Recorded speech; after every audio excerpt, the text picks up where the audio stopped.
Alors les amis, on va aborder un sujet très important selon moi. Du moins c'est ce que j'ai découvert au fur et à mesure de mon cheminement personnel. C'est que le fait que le pendant en fait de la non-confiance en soi, c'est la honte. Pour moi, il me paraissait essentiel de vous parler de la honte, parce que souvent, c'est une émotion qui est confondue avec la peur. En tout cas, en ce qui me concerne, j'ai mis longtemps à comprendre que la peur que je croyais ressentir n'était en fait que de la honte. C'est pour ça que j'ai voulu introduire ce que c'est que la honte saine et la honte toxique dans cette vidéo, parce que ça me paraît vraiment essentiel pour reprendre confiance en soi, prendre conscience de cette honte que nous pouvons avoir à l'intérieur de nous.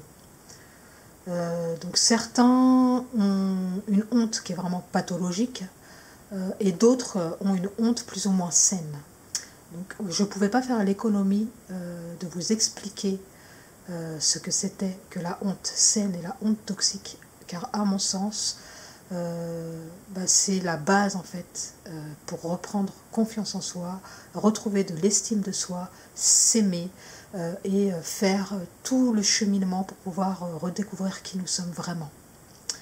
Donc tout ce dont je vais vous parler là, ça s'appelle John, alors excusez-moi, j'espère que je ne vais pas écorcher son nom, mais c'est John Bradshaw, si je me rappelle bien. Voilà, John Bradshaw. Donc voilà, tout ça, ça vient c'est lui qui l'a écrit. Je vous ai fait un espèce de petit condensé en fait, pour vraiment, j'ai exporté ce qui me paraissait important pour vous en parler dans cette formation. Alors, la honte, à la base, c'est un sentiment qui est normal et difficile à cerner. Moi, pendant longtemps, comme je l'ai expliqué, j'ai confondu la honte avec la peur. Donc, c'était pas évident de s'en sortir. Donc, ce sentiment s'élabore très tôt dans notre vie, avant le langage. Cependant, ce sentiment humain et normal peut dégénérer en une véritable maladie de l'âme, que l'auteur John Bradshaw nomme la honte toxique. Donc, la honte toxique ligote et détruit le moi authentique.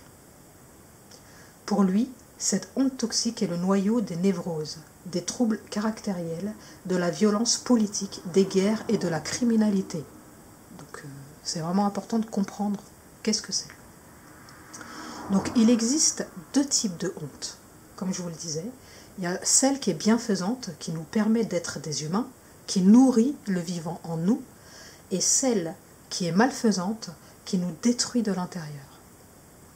Elle donne lieu au sentiment d'être agressivement et brutalement mis à nu et se distingue par une profonde scission intérieure qui se manifeste par le sentiment d'être coupé de soi-même et des autres.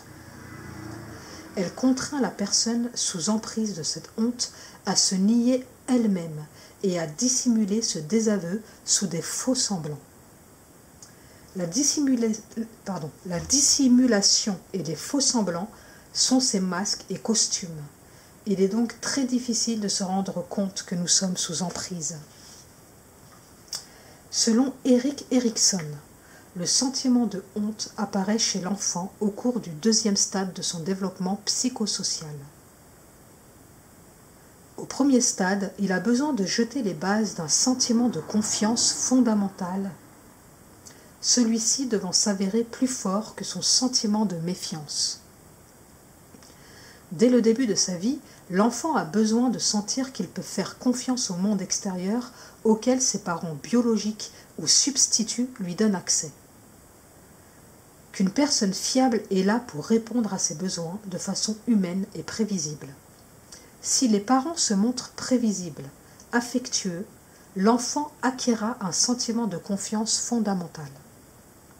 Il tissera des liens interpersonnels dans ce climat sécurisé et confiant et lui permettra ensuite de les transformer en ponts de mutualité. Ce sentiment sera plus tard d'une importance décisive dans l'éclosion de son sentiment du moi puisque l'enfant est un nous avant de devenir un je. L'enfant ne peut accéder à la connaissance de lui-même qu'en étant reflété par ses parents. Il a donc besoin que s'établisse un pont relationnel entre lui et ses parents. C'est un besoin primordial. Le pont interpersonnel, c'est la relation entre le parent et l'enfant qui évolue vers un intérêt réciproque et qui permet que s'établisse un climat de confiance. Pour que ce climat de confiance puisse se créer, il faut que cette mutualité soit prévisible et fiable. Se tisse alors un lien émotionnel entre les parents, substituts de l'enfant, qui deviendront ensuite le socle que l'enfant prendra pour appui afin d'explorer le monde extérieur et prendre le risque de s'y aventurer. Donc c'est les racines, le socle. C'est là que l'enfant s'enracine dans la terre, quelque part. L'attachement devient un pont interpersonnel entre l'enfant et le parent qui constitue le fondement de la croissance et de la compréhension mutuelle. Par la suite, ce pont se trouve renforcé par certaines expériences que l'enfant vit et dont il dépend. L'autre, la toute première personne qui s'occupe de l'enfant, devient significatif, car l'amour, le respect et le soin qu'il lui donne sont vraiment importants. L'enfant peut être vulnérable puisqu'il s'abandonne à son besoin de l'autre. Une fois que la confiance fondamentale s'est établie, l'enfant est capable de ressentir de la honte, saine ou toxique. Donc on va maintenant parler de la honte normale. Vers l'âge de 15 mois, l'enfant développe sa musculature et doit trouver l'équilibre entre retenir et laisser aller. Ce développement musculaire lui permet de trouver l'équilibre afin de se tenir debout et marcher, ce qui stimule son désir d'explorer, s'aventurer. Mais pour concrétiser ce désir, il doit d'abord passer par le stade de la séparation avec ses parents. Erikson soutient que, sur le plan psychologique, la tâche inhérente à ce stade du développement est de découvrir l'équilibre entre l'autonomie et la honte ou le doute. Ce stade débute vers 15 mois et se termine vers 3 ans. On l'appelle souvent les années difficiles. Parce que l'enfant explore en touchant, en goûtant et en mettant à l'épreuve tout ce qui l'entoure. À 2 ans, il est obstiné et n'en fait qu'à sa tête, mais au vu et au su des parents. Si échec, il pique une colère. À ce stade, l'enfant a besoin de s'approprier les choses, afin de les tester dans une répétition intentionnelle. L'enfant a besoin d'un parent ferme mais compréhensif. Ce parent doit être capable de satisfaire ses propres besoins avec son conjoint. Ce parent, la mère, doit avoir elle-même résolu les problèmes qu'elle a rencontrés à ses toutes premières relations et donc faire preuve d'un sens de l'auto-responsabilité. Si c'est le cas, le parent peut satisfaire les besoins de l'enfant et être disponible pour lui. L'enfant a donc besoin de limites claires, du temps et de l'attention. Ce contrôle doit être ferme mais rassurant. Il a besoin de savoir et sentir que le pont interpersonnel ne risque pas d'être détruit par sa propre impulsion qui le pousse à n'en faire qu'à sa tête, son désir d'autonomie. Erikson précise: la fermeté doit le protéger contre l'anarchie potentielle de son sens discriminatoire qui n'est pas encore exercé, contre son incapacité à retenir ou laisser aller à bon escient. Quand l'enfant peut se sentir protégé à l'intérieur des limites établies par des parents compatissants, quand il peut explorer, expérimenter et se mettre en colère sans craindre que ces derniers lui retirent leur amour, le pont interpersonnel, il lui est alors possible d'éprouver de temps à autre une saine honte, qui prendra la forme d'un embarras passager à la suite d'une erreur ou celle de la timidité, la réserve en présence d'étrangers. Cette honte est nécessaire, voire primordiale, car elle contribue à maintenir l'équilibre de l'enfant en lui fixant les limites de son autonomie nouvellement acquise. Cette honte nous avertit que nous ne sommes pas omnipotents. C'est un besoin social fondamental. Elle est source de créativité et d'apprentissage. Maintenant, nous allons parler de la honte toxique. Dans le chemin le moins fréquenté, Scott Peck montre comment les gens souffrant de névrose ou de troubles du caractère souffrent également d'un trouble de la personnalité. Les uns assument trop des responsabilités, les autres pas assez. Lorsqu'ils sont en désaccord avec le monde, les premiers se croient coupables, les seconds sont persuadés que c'est le monde qui a tort. Le plus grand problème de notre existence consiste à déterminer et à clarifier nos responsabilités. Afin de vivre une vie d'intégrité, d'amour et de discipline, nous devons être prêts à nous engager vis-à-vis de la réalité qui, selon Scott Peck, consiste à avoir le désir et la capacité de souffrir d'une continuelle remise en question. Ce qui exige une bonne relation avec nous-mêmes. Et les personnes qui jouissent de cette relation sont celles qui ne sont pas humiliées. Contrairement à ceux qui sont rongés par la honte, qui sont leurs propres ennemis. La honte toxique, qui paralyse, est à l'origine des syndromes aussi bien névrotiques que caractériels. Elle se traduit par le sentiment envahissant que l'on est un être humain médiocre et anormal. Il n'est plus question d'une émotion qui nous rappelle nos limites, mais un esprit permanent, une identité sous son emprise. On se sent totalement dénué de qualité, faible, inepte. Cette honte toxique nous met en rupture avec nous-mêmes.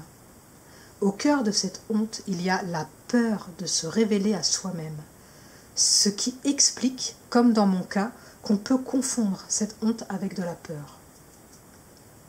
Lorsqu'on est atteint de cette honte, on n'ose pas dévoiler notre moi profond aux autres et à soi-même. Si la honte toxique est aussi insupportable, c'est qu'elle met douloureusement à nu l'échec présumé du moi par rapport au moi, qui devient l'objet de son propre mépris. Le sujet se perçoit comme indigne de confiance. C'est un tourment intérieur, une maladie de l'âme. Car si on se perçoit non fiable, non sécure, on est obligé de vivre hors de soi. On peut avoir honte d'éprouver de la honte. C'est la raison pour laquelle on va mettre une émotion à la place. La culpabilité, la peine, la peur, etc. Dans mon cas, c'était la peur. On en connaît peu sur la honte toxique. Freud nous a appris sur l'anxiété, sur la culpabilité, mais rien sur la honte. Dans un article du New York Times intitulé « Shame Steps Out of Hiding and into Sharper Focus », Daniel Goleman écrivait « Les psychologues, convenant qu'ils en sont dépités et peu embarrassés, concentrent tardivement leur attention sur la honte, une émotion puissante et très répandue qui, on ne sait trop comment, a échappé jusqu'ici à l'examen scientifique rigoureux. » Je ferme les guillemets. La honte toxique intériorisée envahit toute l'identité. Une émotion intériorisée perd sa fonction d'origine. D'émotion qui va et vient pour devenir un caractère à proprement parler. Cette intériorisation sous-tend 3 processus. L'identification à des modèles peu fiables et pétris de honte, l'assujettissement de tous les sentiments, besoins et pulsions à la honte par suite du traumatisme subi lors d'un abandon, l'interconnexion des souvenirs gravés dans la mémoire et la création de collages de honte, mémoire mère et satellite. Donc, je vous invite à voir la vidéo, les schémas répétitifs, mais bon, normalement, à ce stade-là, vous devriez l'avoir vu. Cette intériorisation se fait graduellement, avec le temps, et tout le monde doit lutter contre certains aspects. Elle a lieu lorsque les 3 processus se répètent fréquemment et régulièrement. Donc il ne s'agit pas d'une petite erreur de la part des parents substituts, mais vraiment d'une carence en matière d'identification. Les modèles étaient peu fiables dans la fréquence. L'identification est un processus normal qui répond aux besoins constants de sécurité ressentis par l'être humain. Le sentiment d'appartenir à quelque chose de plus grand que soi procure la sécurité et la protection d'une vie plus vaste. C'est un besoin de base. Le besoin de s'identifier à quelqu'un, sentir que l'on fait partie de quelque chose et que l'on appartient à un lieu. Ce besoin d'appartenance explique la loyauté, voire le fanatisme lorsqu'il y a un déséquilibre. Tout enfant s'identifie à ses parents, mais quand ceux-ci sont profondément humiliés, cette identification marque la première étape du processus d'intériorisation de la honte. À partir du moment où on est délaissé, négligé, abandonné, rejeté, on intériorise un sentiment de honte. L'enfant est incapable de savoir qui il est si ses parents ne le reflètent pas, surtout dans ses premières années de vie. L'abandon, qui est l'absence de cet effet miroir, d'où le besoin de Narcisse de se regarder sans cesse dans un miroir. Des parents qui sont coupés de leurs propres sentiments, ce qui est le cas de tous les parents profondément humiliés, ne peuvent refléter et confirmer les sentiments de leur enfant, et donc le schéma se répète. Lors de la première période de la vie, qui est préverbale, tout repose sur les interactions émotionnelles.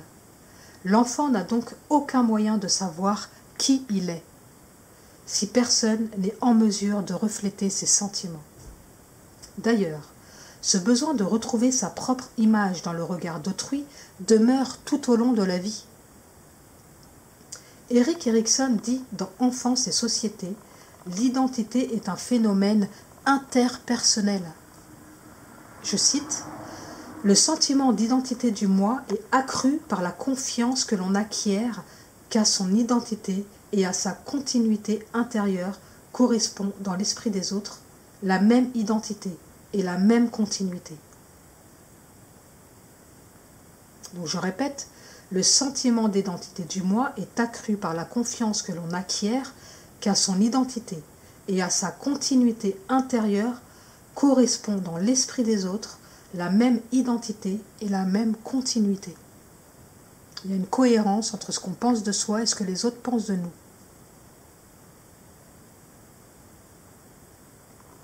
Parallèlement à l'absence de reflet, l'abandon sous-tend la négligence à satisfaire les besoins de dépendance propres au développement de l'enfant.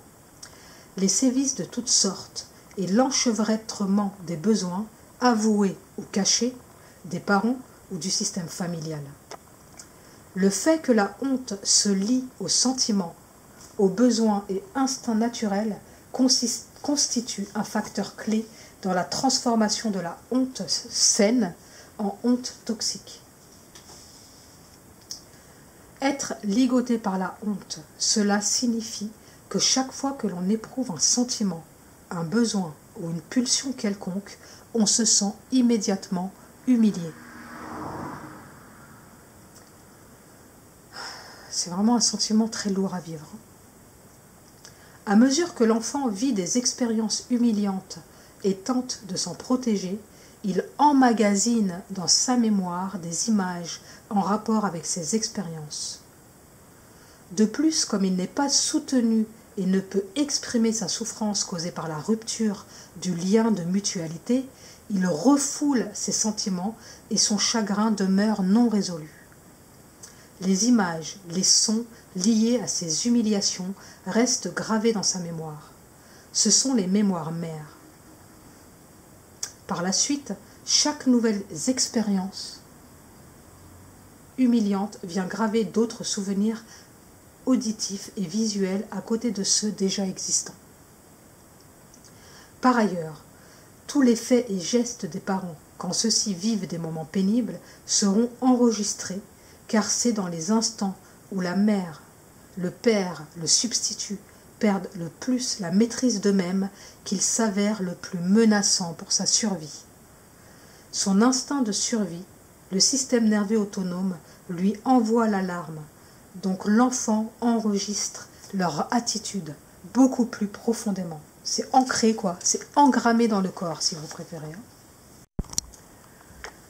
Par la suite, toute expérience humiliante, ressemblant un tant soit peu au traumatisme passé, ramène immédiatement à la mémoire de l'enfant les paroles, les images de la scène en rapport avec ce traumatisme. Et l'ancien et le nouveau vécu sont enregistrés. Ça finit par créer un effet boule de neige. Au bout de quelques années, il suffira de peu de choses, un mot, une expression de visage, une scène semblable pour faire remonter à la surface ces collages de souvenirs humiliants. Parfois, juste le rappel d'un vieux souvenir pourra déclencher une extrême souffrance. La honte se sera figée et ancrée au cœur de l'identité, elle sera profondément intériorisée. S'ensuivra une aliénation de soi. La personne sentira que certaines parties d'elle-même lui sont étrangères. Si dans la famille, on ne lui permettait jamais d'exprimer de la colère, cette émotion sera intériorisée. La honte toxique l'envahit. Lorsqu'elle se fâche et elle n'a d'autre choix que de désavouer cet aspect de sa personnalité et donc de s'en dissocier. Il lui est alors impossible de libérer cette énergie émotionnelle que constitue la colère et qui contribue, lorsqu'elle est saine, à l'autoconservation et l'autoprotection. Elle devient donc une chiffre molle ou désire plaire à tout le monde. Une fois que la personne a complètement intériorisé la honte qui l'habite, cette personne croit qu'il n'y a plus rien de valable en elle. Elle se sent anormale et inférieure. Il lui est alors impossible de se révéler aux autres puisqu'elle se méprise. Du fait qu'elle se méprise, elle n'habite plus son moi, son corps. Elle vit hors du corps. Elle n'est que dans sa tête. Et sous l'emprise de la honte, elle a le sentiment d'être mise à nu, compromise, diminuée. Étant un objet à ses propres yeux, elle se scrute dans les moindres détails, s'autocritique sans cesse, ce qui engendre une conscience de soi tourmentée.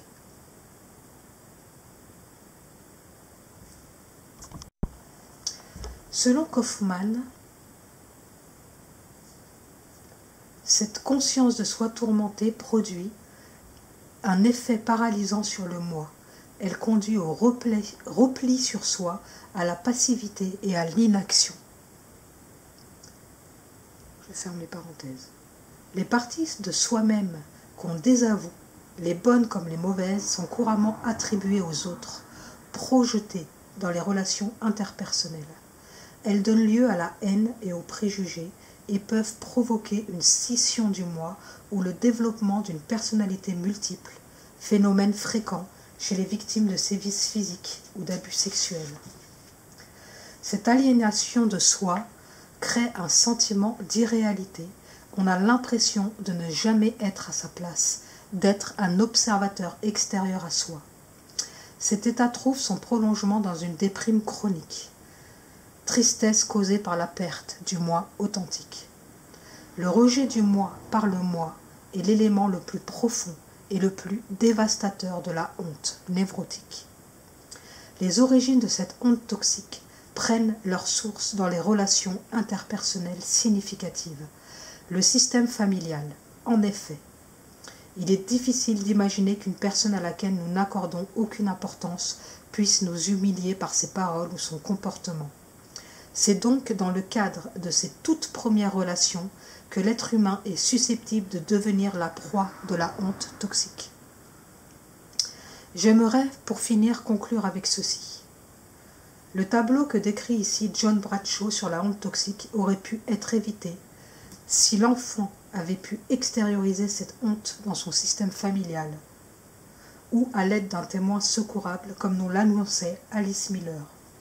Ce qui signifie que l'enfant ne s'est pas senti suffisamment sécurisé, aimé, compris, et qu'il a fait le choix d'intérioriser ses sentiments, faute de pouvoir les extérioriser. Souvent à cause du fait que ses parents étaient aussi profondément humiliés. Donc leur attitude à l'égard de l'enfant sera humiliante, et leur honte non conscientisée détendra sur l'enfant. Car comment inculquer l'estime et l'amour de soi, la confiance en soi, à un enfant lorsqu'on ne s'estime pas soi-même, qu'on se méprise? La honte toxique est multigénérationnelle. Elle se transmet de génération en génération jusqu'à ce qu'on ose la regarder en face et la conscientiser pour enfin l'extérioriser. Et c'est ce que je vais vous proposer de faire à l'aide d'un exercice d'art-thérapie. Êtes-vous prêts, les amis? Cet exercice, vous pourrez le faire plusieurs fois avec des souvenirs différents. Je vais vous expliquer tout ça dans la prochaine vidéo. À bientôt.